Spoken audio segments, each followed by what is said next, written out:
Hello, everyone. We're so excited to have you. And this is a session, a class on the 4 keys to build your dream team. And it's really about the power of community building. So before we dive in, we're going to do quick intros. So I am Lynn Talley. I think we're all somewhere in the corner, somewhere in these small boxes, but I'm Lynn Talley, and I am in Charleston, South Carolina. And I look forward to connecting with you more outside of this class. And we also have... Hi, my name is Melissa Scott. I live just south of Boston, Massachusetts. I've been with the company close to since the beginning, and I look forward to talking about team building with you. Hi, I'm Tracy Garcia. I'm literally outside of Houston, Texas, and I joined right when the company started, and I am very passionate about recruiting. Hi everyone, I'm Catherine Sontag, and I joined, it'll actually be my 2-year anniversary, March 1st. And I am passionate about team building and a wife and mom of a 2-year-old and a 3-year-old, both boys. Yes. Amazing. Okay, so I'm going to start off with key 1, and that is it really starts with you, that you set the tone for your team. And some of the things I'm saying might be repeats, but I just wanted to go ahead and make sure that we remember this. So if you're on this call or on watching this video, then you absolutely are here because you want to grow a dream team. But I want you to ask yourself, what is stopping you? What is keeping you from doing that? And what I've heard is fear, the fear of it. Also time, the responsibility of supporting and leading a team. And those are all really valid. But what I have found, the number one thing that stops anyone from growing a team, bringing a team on, and then leading a team is getting stuck in the details.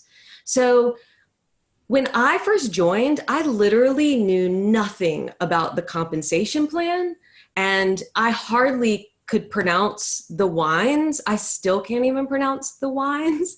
But that didn't stop me from getting out and talking to people and sharing this incredible company that I'm still falling in love with today, over and over and over again. And it was 3 or 4 months, I had 20 people already part of my team. That included my sister, my parents, my mother-in-law, both of my best friends. So I didn't know the details, and I'm still learning them. And I just want to make sure that you allow yourself to connect more with the desire of being a part of this company rather than the details. So I have a few things to kind of share to support you in this, which is being willing to learn as you go. Connect with your passionate energy or vibe. We'll talk about that again in a moment. And then tap your empowered mindset. Because really, the truth is, it's essential for you to connect with all of that, the desire before, so that you can grow your team, but also lead your team. So let's drop into connecting to your passionate energy. I want to just give a brief Energy 101.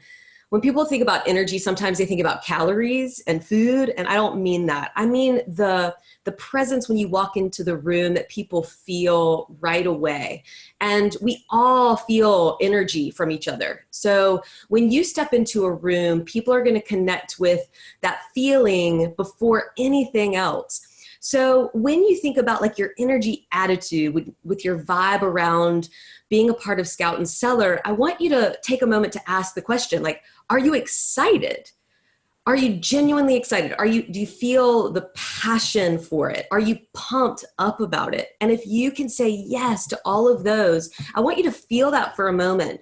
Let that lead kind of forward for you. You can even take a moment to feel that as you close your eyes and just kind of connect with that feeling.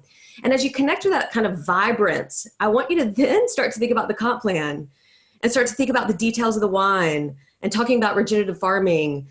All of that starts to shrink your vibe, right? You feel almost like you're not enough. And that's what happens to us. When we get stuck in the details, then we shrink.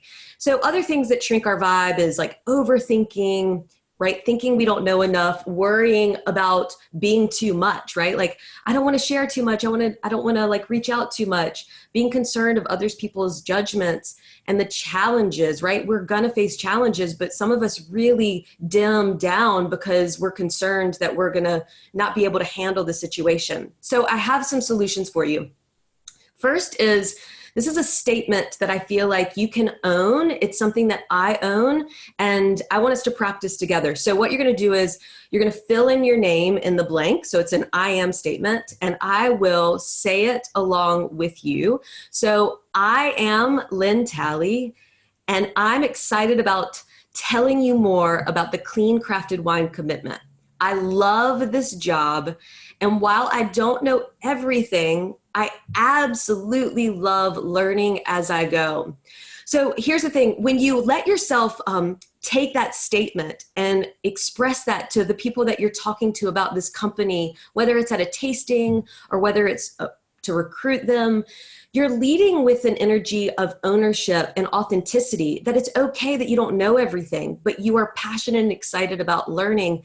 And the beautiful thing is, one, that gives you permission just to be super upfront. That takes the pressure off of you, but really it takes the pressure off of everybody else. And if you're wanting to recruit people, then they see, oh, I don't have to know everything, right? Like, I get to learn as I go too. So other things that help boost your energy and boost your vibe is dancing. I love dancing, getting your body moving. I actually have my own Vino and Vibe playlist that I play when I'm going to tastings, just to get myself pumped back up, because at the end of the day, we all have other things going on. We're all busy. We all are moving and grooving in other areas of our life that can bring our energy down. So it's important to have something that helps to bring you back into that high vibe spirit.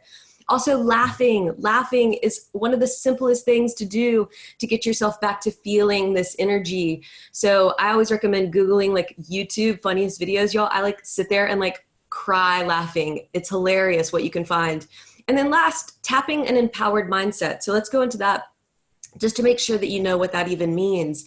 We all hear that what's between our ears is going to either lead us to success or lead us to more suffering.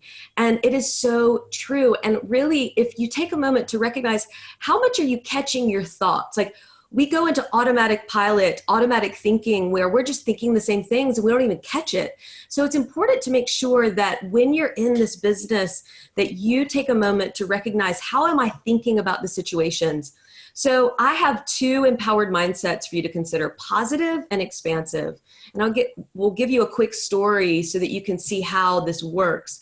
So it was right before Christmas, I had a local matchmaker reach out to me to see if I would host an event for her female clientele. She was super excited about it. And I said, yeah, you know what? That sounds great. I opened up my home to complete strangers to come over. I spent $200 on the event itself. When the event happened, 2 women showed up. 2 women, and at the end of it, no one bought anything. So I could go into a negative mindset, which is, this is such a waste of time. Or in the experience, I could be in a positive mindset, which is like, these ladies are really appreciating this experience. And then also I could go into a limited thinking, which is, nothing is ever going to come out of this. Or an expansive mindset, which is, one of these ladies is going to share this experience. And then, sure enough, that's what happened. The next week, a woman called me, told me that they heard about the experience and that they wanted to become a wine consultant without even having been to the event or hadn't even tasted the wines yet. So if I had been in that tasting with those 2 women, stuck in my head in the negative or the limited mindset, guaranteed they would not have felt the experience that they did with passion and excitement and enthusiasm that I actually showed up with. So at the end of the day, it all worked out. So make sure that you hold that empowered mindset. So finally, building your dream team, it is really fun, especially when you own what you know and own what you don't. You will be challenged. Absolutely know this. Just expect to be challenged. And when you are, remember, it starts with you. Reset your vibe, tap into your empowered mindset. And then I have one more thing that I find to be really fun to play in, especially when I feel stuck and really in a place that I don't know what to do with the situation. I go to WWCCWD, which is what would clean crafted wine do? Y'all, we are all passionate about clean crafted wine and clean crafted movement. Clean crafted wine itself is non-toxic, so no drama allowed, right? It doesn't even need it. It's also patient. It allows for nature to do its thing, and it lives in harmony in the flow of everything around it. So if nothing else, just allow yourself to be inspired by the thing that we all are here to share with the world. So with that said, we'll move on to key 2. Hi guys, I love my job and I hope you love it too, because that is the energy that I want you to bring to all of your tastings, all of your events, and when you're talking about the opportunity with Scout and Cellar. So who has heard about the law of attraction? Because we have 3 steps to identifying passionate recruits. The first one is the law of attraction. Align yourself with that one. That's on the next slide. And so here we go. What law of attraction is, we are human magnets that send out our thoughts and emotions to the universe. Building on what Lynn said, like attracts like. Your vibe that you put out there is what's going to come back to you. So we really need you to think about that positive mindset, because we are naturally attracted to the vibes that we want to feel more of, and we want to become an aligned brand. Now, I know this sounds crazy. What is an aligned brand? Well, I'm going to tell you about that. When you express your authenticity and your vibration of your business vision, your brand exudes a vibe that naturally resonates with consultants that want to go where you are going. Now, what does that mean? How do we do that? Well, that's on the next slide here. It is our 5 core values. This is step 2. I want you to deep dive into our brand core values, because these are the framework of how you're going to lead your business, how you're going to lead your marketing, how you're going to lead your tastings, how you're going to lead your speaking to potential consultants. The 5 core values, guys, are huge. They are: do the right thing, be authentic, be transparent, be passionate, and family first. And what that means is we all are about making a difference for you and future generations. So this is an example of how you can use that framework in your core values in a social media post. Here, I'm using the words transparency, authenticity, and doing the right thing. When you talk about that, that's what people are going to be aligned with, and with our mission. I want you, when you do your marketing and you are talking about being a potential consultant, paint an emotional picture that people can see in their minds. It creates a visceral response, and people will remember that. When you're putting that picture out there, that emotional picture, letting our mission be what guides you through this business, that is what your ideal consultant is going to resonate with. So you can screenshot this. This is something that gives you an idea of how you can move your business forward. So the next step that we would want to do is identify your target demographic. The numbers listed here are the demographics of current consultants within Scout and Cellar. So based on this, most of us are busy working moms from upper to middle class families that expect a high earning dollar potential with our business. So this is the type of people that you want to align yourself. And on the next slide, we have our list of people that are potentially aligned with our business. So we have people that are listed in, on the next slide, Kat, we have the chefs, bakers, nutritionists, you name it. I work at a farmer's market every summer, and I talk to people. I have 30 seconds to make a pitch with them. I compliment them, I talk to them, and then I get them on the phone, because that's how you can talk to people more. You can let them know that we are not just wine. We are bigger than that.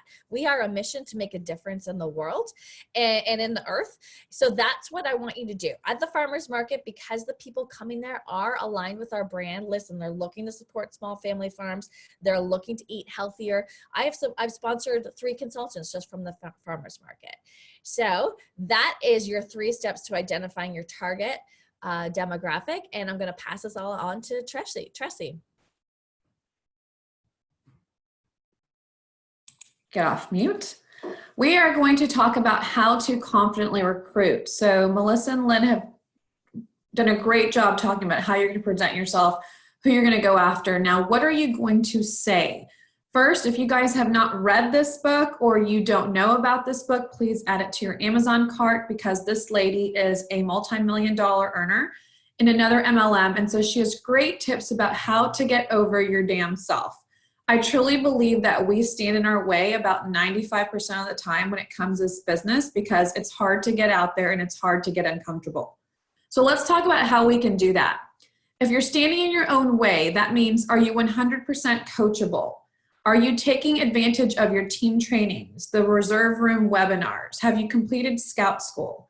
I really can't stand it when people blame their upline when we have so much training and so many resources at hand. Are you treating this like a business? What successful CEO do you know that only shows up at work sometimes? So that means you've got to devote some time to this business every single day. And during that time, instead of just searching Facebook, you want to be doing income-producing activities. This can be in the morning after your kids go to school, or this can be at night after they're in bed. If you're not willing to get uncomfortable, like I said, I believe a lot of us have this problem because it's hard to get out of our shell. It's hard to go and approach that lady at the grocery store that has wine in her cart, but she also has organic milk and organic produce. You've got to retrain your brain to where when you walk past her and you don't say anything, it actually hurts. And then when you do approach her and talk to her about our company, it lights a fire deep in your soul. Next, if you're not hungry enough, obviously this business is going to have its ups and downs, just like life. There's going to be times when inventory is low or when the website is slow. If you are not hungry enough during those times, you will definitely give up. So digging deep into your why and as to why you're doing this is really crucial when things are not going your way. Knowing your why. This one is bolded because, like I said, things are not always going to be rainbows and puppies in this business. If you don't know the reason that you're doing this and it doesn't move you deep down in your soul, then it's going to be hard to understand why you should work on this business every day. It's going to be hard for you to get out of your comfort zone. So all of us kind of dig deep into our whys and ensure that no matter what happens, we are willing to share the Clean Crafted movement with others. So in the next slide, we're going to talk about examples of words to say. You obviously want to be short and inviting. Nobody wants someone to talk for 5 minutes straight about how much you love wine without giving them a chance to ask any questions. You also want to be inviting. What would make this good for this person to join this business? You want to be bold, confident, and authentic. I don't know how many times I've been approached and said, well, what should I say to this person? And really, my answer is always very simple. Well, did you simply ask? Did you simply ask them to join your team? Did you simply ask them to buy the wine? So be bold and be confident. Let them know why you're doing this. Let them see your passion, just like Lynn and Melissa said. Lead with that positive vibe. Do you listen and learn their why? Are you so busy trying to recruit them and talking to them about the business that you've completely forgotten to understand why they would possibly want to join? Is it a stay-at-home mom that wants to add additional income to her family? Well, we obviously have a solution to her problem. Don't be attached to the outcome of the conversation. I know some people that take no very personal. So you go out, you try to recruit someone, they tell you no, and now you're done. You're not going out to recruit anyone else. That person is not saying no to you. They are saying no to the opportunity. So try not to be attached to their no to where it actually gets you down and now you're afraid of talking to anyone else. And then lastly, you want to compliment, connect, or be personal with your messaging. Here's an example of something that I do on social media. I cold market message tons of people that are interested in dry farms. They're obviously into natural and organic wine, so it's a great fit for our company. And then I let them know what the difference is between us and dry farms. If I see someone that posts an amazing vegan dinner on Instagram, instead of approaching them and saying, hey, we have vegan wines, would you like to buy some? I try to compliment them first and say, that looks amazing, and then engage them in that conversation. On the next slide, we're going to talk about common objections. Obviously, if you're getting out there enough and talking to enough people, you've probably heard one of the things on this bulleted list. So let's go over them. I don't have enough time. I'm not a salesperson. I don't want to annoy my friends. I don't know enough people. I don't have enough money to do this. The timing just isn't right. Is this a pyramid? We have all heard all of these things. So the way to get over these common objections is to study them and have a prepared response. What I do is I respond with a clarifying question. So let's take the top two. I don't have enough time. So I ask, well, how much time do you think we need to do this business? We're looking for busy people because busy people get stuff done. Now I'm going to compliment her. I love how you juggle the PTA, 3 kids, your part-time job, and you're still amazing at doing all of those things. So now her wall is down, and now she's probably willing to listen a little bit more about why she should join this business. Let's take the next one. I hear this all the time. I don't have a sales background. Well, why do you think you need a sales background to do this business? We're just looking for passionate people that are willing to share things that they love. Now I'm going to compliment her. I love how you're always sharing on Facebook and Instagram the latest book that you read, the last restaurant that you went to with your husband, and then things that you've done with your kids. That's exactly what we're doing when we share this wine with people. Now, again, her walls are down. I've complimented her, and she can see that she can do this business because she's already sharing things that she loves. So on the last slide, we're talking about the fortune is in the follow-up. Obviously, if you start going out there and talking to people and you are getting no's or yeses, you need a way to make sure that you're following up with people. So you want to have a system. Some people put notifications in their iCal or their Google Calendar. Now we have this awesome CRM tool called Doe that we can use to make sure they're following up with people, because if you don't, you're leaving money on the table. You want to end each conversation with the confirmation of your next appointment. What does that mean? I'm not going to tell Karen, hey, I'll talk to you next week. I'm going to tell Karen, hey, I'm going to call you next Wednesday. Does morning or evening work better for you? So that is actually directing our next conversation without leaving it open-ended. And then you want to condense exposures because people are busy. We are busy. You don't want them to think that you need all this free time to do this business correctly. So don't contact them 14 different times and let them know that I have all this time on my hands to talk to you. The next is the rule of 7. If you know, on average in marketing, someone has to be touched 7 different times before they make a decision on a product or a wine. So that means that if you've reached out to someone 2 times and now you think that their answer is no or maybe, and that's enough, you need to reach out to them 5 more times. So diversify the type of ways that you're following up with them. Maybe it's a text message, maybe it's a phone call, maybe it's an in-person meeting, maybe it's an Instagram message. Just make sure you're trying to reach out to them at least 7 times. This is a big one for me, especially after AMP. You have all this excitement and you're ready to go recruit people and get new customers. Instead of reaching back to someone and just saying, hey, have you thought about it? Would you like to buy wine now? Hey, have you thought about it? Do you want to join my team now? Have a reason for reaching back. So you're updating them on your business. Hey, I just promoted to senior director. There's a new product launch or event. Hey, we have 3 new wines that we just released last week. If they're good news or media coverage about the company, let them know all about AMP. If they've had a life change, like a new baby, or now the kids are back at school after the summer break, and maybe now they're willing to join your business. And then when someone like them succeeds, hey, we just had a stay-at-home mom promote to managing director, so I know you can do this. And then lastly on this list is something that I think is really important, serving others. Obviously, when you think about our core values and what Scout and Cellar is all about, we don't just lead with the wine. So you want to reach out to people when you can also serve them and not just to ask them to buy wine from you. If they're moving, provide a recommendation to the new city they're going to.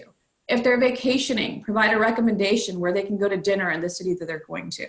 If they need help with a orthodontic appointment, reach out to them and say, hey, I'm using this one, or my friend uses this one, and it's a great one. Always make sure that you're not just leading with the wine. And then lastly, the 3-way call with your upline. To be completely honest with you, sometimes it's just easier for someone else to recruit them and ask, why is it that you're not following up on the business? And obviously they've been doing this longer most of the time and have more experience than you. Now on to Kat. Okay, so now that you have a team, this is when the magic happens, right? So I'm going to cover onboarding and duplication. So guys, the first 30 days are so incredibly crucial, and research shows that sometimes, not always, it can determine your success in a company. So as you remember when you were new, mentorship is so incredibly key. And I think this is just a very, very important time to spend time with your team in that first month. Your job is to lead by example and teach your tips for success. So 3 ways to be a great mentor: build a personal rapport and ask questions, get to know them, take them to coffee if you guys live in the same town. Just build that relationship. I think that is incredibly important. Educate, teach them what you wish you had known in the first 30 days. And I'm going to tell you a story in just a minute about what I wish I had known in the first 30 days. Walk through your onboarding systems, of course, as well as Scout School and everything that Scout and Seller has. But whatever you have, what's your onboarding checklist? That's what you want to share with them. Okay, so what I wish I known the first 30 days in the business. About 6 months in, I had a light bulb moment one morning. I woke up and realized, wow, as my paycheck is growing, my team is growing, and it's just doing this. So guys, it's all about team building. And I remember I got my small team on a call that night, a Zoom call, and I was like, you guys, the secret to this is team building. It's not just selling wine. So we turned on a switch and we blew up so quickly, and we turned into a lean, mean recruiting machine. And that has been such a focus. And I think it's incredibly important to team build, but be a great mentor while you do it. Okay. Eye on the prize. Another very important area to focus on is executive manager. I believe this is a mindset, as I just talked about, switching from just selling wine to selling wine and this amazing opportunity. So day 1, teach them how to team build. Help ask them the right questions. Help them to make a list of the people that they want to invite to be a part of their team, their dream team. So how do you achieve executive manager? It's 3 legs minimum, $6,000 in downline, and a $600 in each leg minimum. So there's more information on Scout School on how to become an EM, but we really truly think this is a great launching pad to leadership. They get a $500 bonus, the mentor gets a $500 bonus. It's a win-win for everyone. I do think it's important that the day they join, they already start thinking about who they're going to ask, even if it's just 3 people, and then they're going to build up to 5 and then build up to 10. It's incredibly important to have an ask. Just yesterday on social media, I saw someone on my team talking fantastically about her great friend, Roxanne, who is actually the one that led the social media video before we all went to AMP. And I just messaged and said, have you asked her to join the team? And she wrote me this long response. And she said, I have not. And I said, absolutely ask her. She's obviously a fan of Scout and Seller. Now she sees what we're doing. Ask her to be a part of it. You don't get the fruit unless you go out on the limb. All right, 2 success stories that I want to tell you about from becoming an EM, which I think are cool. They both started last March 1st. One of them is a leg in Boston. One of them is a leg in Lubbock. In Boston, she joined. She did not recruit for a long time until September 28th, 2019. So 4 months ago. And when she did, she ran so incredibly fast that she ended up hitting EM in October, AD in November, and director in December. And that is so crazy cool to just blow through the pipeline like that. And it was because she was calculating so that once she finally did have the opportunity to expand, her team expanded quickly too. They all came in already with people on mind of who they wanted to ask to join their team. The second one is Lubbock, same thing, March. When I went to her first tasting, I flew out there. I knew that she was going to do great in this business, and 20 people came to that first tasting, and I want to say 3 to 5 joined that night. And so she hit EM in 14 days, which is crazy. I don't have anyone else on my team, I think, that's ever hit it that quickly. And I love to tell you these 2 stories because they're so incredibly different. They're both now directors on 2 different legs. They're both doing amazing, and they're so different. But I think that's awesome to share how different ways we can get to executive manager. All right, the secret sauce is creating systems for you and your team. So Althea, who created the Dough app, and I had a few personal conversations this fall, and one of them, she was asking me questions about outreach, and I said, well, I want to ask you a question. What do you think it takes to be successful in direct sales? Because she has done a lot with multiple direct sales companies. And she said, hands down, it's creating systems. It's creating duplicable, systems within your team so that it's not just you doing all the work. You can teach your people to do great work and they can teach their people, and it just goes on and on and on and just keeps building out. So when you develop your onboarding, your confidence will soar, because you know if you recruit someone today at the grocery store, you have exactly what you want to talk to them about. You know exactly the next steps. We're going to set up a call. These are the next steps. Here are the 3 Facebook groups I'm going to add you to, etc. So when it comes to systems, 3 C's: communication, consistency, and culture. Communication is key. This is a really important one for me because my previous job in corporate America was a communications manager. So I think communicating with our customers is fantastic, but communicating internally with your consultants and your team is equally as important. So decide what you're going to do. Emails, calls, is it GroupMe, is it Slack or Voxer, Marco Polo, Facebook? There's so many options, but whatever you do, keep them consistent. And I don't recommend doing all those communication platforms. I personally like to do a monthly email, a monthly call, and then a monthly email to just leaders. And it's been that way for about 18 months now. It's just what we do every single month. Consistency, this is a huge one. Anyone on my team knows I preach consistency. Do what you say you're going to do. If you say you are going to have that call no matter what. And if you can't make it, send someone to sub for you. It's important, and it creates that trust with your team that they can believe in you. Culture, this is hands down the most important one. Creating a team vibe, a friendship, hard work, and fun. Not only is that important because when we all go to AMP and get to hug each other's necks and meet for the first time, so many of us, but it's also creating just a collaboration. Last night, I was not able to jump on a call, so I was able to invite someone from Chicago to my team in Florida to attend her onboarding. And that is only due to the culture that we have of sharing and being collaborative with each other, and a completely awesome friendship. Okay, so high-level onboarding checklist. Everyone has their own. This is a snippet. I have more on mine, but this is a lot of it. So go through your new team member outline when people join and make it, develop it, or add your own creativity and spin to the existing ones. Don't duplicate, don't recreate the wheel. If your upline already has something, feel free to work with that and tweak it. So the top 3 are the most important in my opinion.